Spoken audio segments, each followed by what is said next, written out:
Her her Mahadev. Welcome to hydrogen classes. आज का topic है सीएफटी क्रिस्टल फील्ड थ्योरी। थोड़ा सा मैंने समझाने की कोशिश करी, ज़्यादा नहीं समझाया, और कुछ इंपॉर्टेंट क्वेश्चन मैंने लिए जो एग्जाम में आ जाते हैं। बहुत इंपॉर्टेंट टॉपिक है, एग्जाम में आने के चांस अक्सर रहते हैं। आइए देखते हैं क्या है इसमें। हर हर Mahadev. Welcome to hydrogen classes. मेरा नाम है सागर। आज का टॉपिक है crystal field splitting in octahedral coordination entities and tetrahedral coordination entities. यानी ऑक्टाहेड्रल कॉम्प्लेक्स में और टेट्राहेड्रल कॉम्प्लेक्स में क्रिस्टल फील्ड स्प्लिटिंग कैसे होगा ये हम समझाएंगे आज। तो देखिए, मैं आपको एक बात बता देता हूँ। जो ऑक्टाहेड्रल कॉम्प्लेक्स होता है उसमें लीगेंड जुड़े होते हैं एक्स, वाई और जेड डायरेक्शन में, और लीगेंड जुड़ते हैं हमेशा मेटल से, आप जानते हैं। तो मेटल के पास भी इलेक्ट्रॉन होते हैं और लीगेंड के पास भी इलेक्ट्रॉन होते हैं। तो जब ऑक्टाहेड्रल कॉम्प्लेक्स बनाने के लिए लीगेंड मेटल के पास आते हैं तो लीगेंड्स के इलेक्ट्रॉन में और मेटल के इलेक्ट्रॉन में रिपल्शन होता है, जिसकी वजह से, रिपल्शन की वजह से स्प्लिटिंग हो जाती है। स्प्लिटिंग मतलब दो हिस्सों में टूट जाते हैं ऑर्बिटल्स। तो पहले वो डीजनरेट होते हैं। डीजनरेट मतलब हैविंग सेम एनर्जी। पांचों के पांच, डी में 5 ऑर्बिटल होते हैं, पांचों के पांच की सेम एनर्जी होती है। लेकिन जब लीगेंड जुड़ जाते हैं तो वो स्प्लिट कर जाते हैं, दो हिस्सों में खंडित हो जाते हैं, टूट जाते हैं। बताऊंगा क्यों। देखिए, मैंने डायग्राम से इस बात को समझाने की कोशिश करी है। आप यहाँ देखिए, पहले जो ये मेटल है हमारा, मेटल के पास है एक तो डी जेड स्क्वायर ऑर्बिटल और एक है D x square minus Y square. इसके पास D x Y Y Z और एक्स जेड भी होते हैं, लेकिन जो D x Y Y Z और एक्स जेड ऑर्बिटल हैं वो होते हैं एक्स वाई और जेड एक्सिस के बीच में। लेकिन जो हमारे डी जेड स्क्वायर और D x square Y square होता है, जैसे मैंने दिखा रखा है, ये होते हैं एक्स वाई जेड एक्सिस पे। तो ये मेटल के 5 ऑर्बिटल हैं। आप देखिए कौन कौन से, d x y, d y z, d x z, d x square minus Y square and d Z square. ये 5 ऑर्बिटल हैं।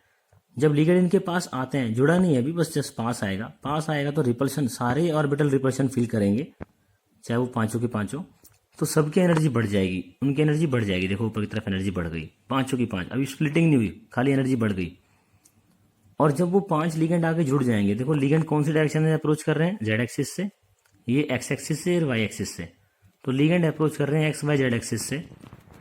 तो जब इन एक्सिस से लीगेंड आके जुड़ने लगे हैं, पास आ रहे हैं बिल्कुल, तो ये जो ऑर्बिटल्स होंगे d Z square and d x square minus Y square, ये सबसे ज्यादा रिपल्शन फील करेंगे। तो इनकी एनर्जी बढ़ जाएगी as compare to d x Y Y z and z x. तो हमारा कॉम्प्लेक्स बन जाएगा। यहाँ पे देखिए, एम के साथ में आके हमारे लीगेंड जुड़ गए हैं। तो ये 3D स्ट्रक्चर है, 2D नहीं है। अगर आप ऐसे सोचिए कि लीगेंड ये ऐसे लगे हुए हैं क्रॉस में और ये ऊपर लगा है, तो ये गलत है, ऐसा नहीं है। ये जो 2 लीगेंड है ये तुम्हारी तरफ आ रहे हैं, यानी कॉपी से बाहर आ रहे हैं, और ये 2 लीगेंड जो है ये कॉपी से पीछे जा रहे हैं। 3D स्ट्रक्चर, ऑक्टेडल 3D है। तो मैं कहना ही चाहूँगा कि जो मेटल के ऑर्बिटल हैं d x square minus Y square and d Z square, वो है हमारा एक्स वाई जेड एक्सिस में, और लीगेंड भी उसी डायरेक्शन में आते हैं। तो ये वाले ऑर्बिटल सबसे ज़्यादा रिपल्शन फील करते हैं और इनकी एनर्जी बढ़ जाती है as compare to other orbitals. तो इसे तीन ऑर्बिटल नीचे उन्हें कहा गया T2G सेट, और 2 ऑर्बिटल जो ऊपर आया उन्हें बोला EG सेट। जो गैप बीच में आया इसे बैरी सेंटर भी कहा जाता है, इसे बैरी सेंटर कहा जाता है इस गैप को जो बीच में आया है। और यह है डेल्टा ऑक्टाहेड्रल, ओ मतलब ऑक्टाहेड्रल, ऑक्टाहेड्रल कॉम्प्लेक्स में पढ़ रहे हैं। इसी बात को मैं यहाँ इंग्लिश में आपको दिखाना चाहूँगा। एक बार देखिए, मैंने कहा in octahedral complex the d x square minus Y square and d Z square orbitals are along the x y and z axis. तो एक्स वाई जेड एक्सिस में कौन से ऑर्बिटल होते हैं, d x square minus Y square and z square. And these orbitals experience more repulsion when the ligands approaches to them as compare to d x Y Y z and x Z orbital. मैंने कहा जब ligand इनके पास आते हैं तो ये orbital ज़्यादा repulsion feel करते हैं, क्योंकि लीगेंड जो है वो एक्स वाई जेड डायरेक्शन में ही आते हैं ऑक्टाहेड्रल कॉम्प्लेक्स में। जिसकी वजह से क्या होगा, as a result the energy of d x square minus Y square orbitals got increase. इसकी वजह से क्या होगा, इनकी एनर्जी बढ़ जाएगी, जैसे आपने नीचे देखा। मैंने कहा दस the degeneracy of the D orbital removed, अब डीजेनरेसी हट जाएगी, पांचों के पांचों एक लाइन में नहीं रहेंगे, रिमूव हो जाएगी due to the ligand electron metal electron repulsion. तो लीगेंड इलेक्ट्रॉन और मेटल इलेक्ट्रॉन रिपल्शन की वजह से इन octahedral complex to give 3 sets of orbitals of lower energy T2G and 2 orbitals of higher energy set EG set. तो 2 हिस्सों में ये बढ़ जाता है। ये है हमारा क्रिस्टल फील्ड थ्योरी। और जो स्प्लिटिंग ये हुई है, this splitting of the degenerate orbital due to the presence of ligands is known as the crystal field splitting. Ligands के आने की वजह से जो ये 5 ऑर्बिटल 2 हिस्सों में बढ़ गए हैं, इन्हें कहा गया है क्रिस्टल फील्ड स्प्लिटिंग। इसमें मैंने बहुत ज़्यादा समझाने की कोशिश नहीं करी है। अगर कोई डाउट होगा तो हम इसे ऑफलाइन क्लास में भी बाद में डिस्कस कर लेंगे। अभी बस एक आइडिया आपको देना था। तो अगर आपको ऊपर का कुछ भी नहीं समझ में आता है तो कोई दिक्कत नहीं है, अगर आप ये स्ट्रक्चर याद कर लेते हैं कि ऑक्टेहेड्रल कॉम्प्लेक्स में T2G नीचे आता है, Eg ऊपर जाता है, this is more than sufficient, यहाँ से क्वेश्चन हमारे बनते हैं। अब आपके मन में आ रहा होगा सर क्वेश्चन कैसे बनेंगे? क्वेश्चन ऐसे बनेगा जैसे ऊपर लिखा है FeCl6 3-, तो हम जानते हैं कि जो Cl है वीक फील्ड लिगेंड है, because Cl is weak field ligand, तो डेल्टा स्प्लिटिंग जो होगा वो कम होगा पेयरिंग एनर्जी से, तो delta octahedral is smaller than pairing. हाँ, अगर ये लिगेंड स्ट्रॉन्ग फील्ड होता है जैसे यहाँ पे Cn दिया हुआ है, तो डेल्टा ऑक्टेहेड्रल ग्रेटर देन हो जाएगा पेयरिंग एनर्जी से, तो डेल्टा छोटा हो जाएगा कब? अगर वीक फील्ड लिगेंड लगा होगा, और डेल्टा नोट बड़ा कब हो जाएगा? जब स्ट्रॉन्ग फील्ड लिगेंड लगा होगा। तो एक बार आप स्ट्रॉन्ग फील्ड और वीक फील्ड लिगेंड याद कर लोगे तो आपको बताने में दिक्कत नहीं होगी। तो यहाँ पे जो आयरन की स्टेट है वो 3 है। कैसे? 6 Cl लेंगे, 6 इलेक्ट्रॉन, 3 बाहर से मिले हुए 3- का मतलब, तो आयरन 3 दे रहा होगा, आयरन की स्टेट 3 है, आयरन का नंबर होता है 26 एटॉमिक नंबर, तो आप लिखोगे आर्गन 4s2 3d6, तो आयरन 3+ का मतलब क्या हुआ? S से 2 इलेक्ट्रॉन निकल गए, D से 1, तो कितना रह गया? 3d5, D में 5 इलेक्ट्रॉन है, अब देखिए तो D5 हो गया, और डेल्टा ऑक्टेहेड्रल क्या था? स्मॉलर देन पेयरिंग एनर्जी था। तो इसमें इलेक्ट्रॉन कैसे भरते हैं? ये गैप बहुत कम है, गैप कम है तो क्या होगा? पहले नीचे 1 इलेक्ट्रॉन आएगा, फिर 2, और फिर 3, और फिर ऊपर चला जाएगा, क्योंकि गैप कम था, डेल्टा ऑक्टेहेड्रल स्मॉलर था पेयरिंग एनर्जी से। तो देखिए ऊपर इलेक्ट्रॉन चले गए, तो आंसर बन गया T2G3 Eg2।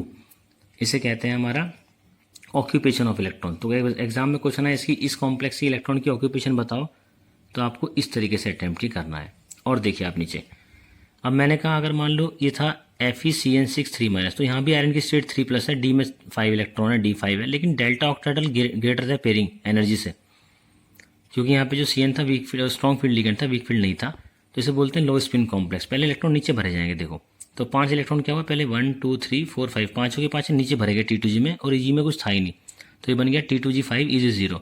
तो देखिए ऑक्यूपेशन बदल गई। एक बात और सुनो, पेयरिंग जितनी ज़्यादा होगी पेयरिंग एनर्जी उतनी कम हो जाएगी, कैंसिल कर देगा।